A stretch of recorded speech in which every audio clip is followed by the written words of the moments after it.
Ayan mga bossing, samahan nyo ako kung paano manghuli rito sa lugar namin, kung gaano kababaw ang tubig dito. Pag mababaw ang tubig dito, yung mga isdang malalaki rito hindi na makalangoy kasi gawa ng lumot.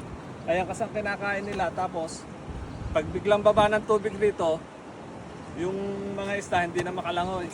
Samahan nyo ako. Tulad dito, ito, ayan. Ayan, ganun. Ayan nangyayari sa isda rito.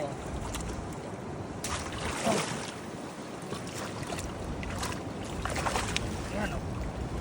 Ito pa yung isa o. Ganun lang kadali rito sa amin, manghuli ng isda o.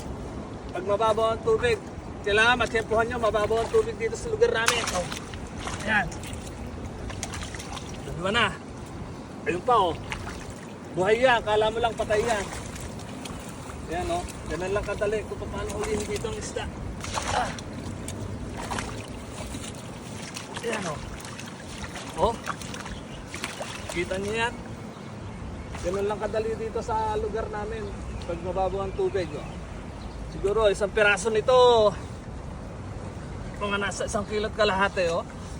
Ang laki o. O, buhay na buhay o.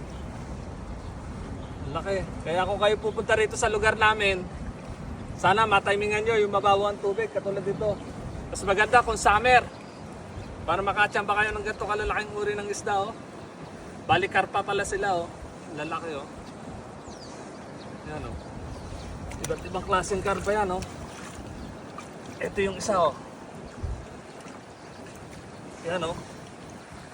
Parang koi na oh. Pero karpa yan oh. Lalaki. Yung isa boss, ano yan? Ano yung isa na yan? Karpa yan, oh.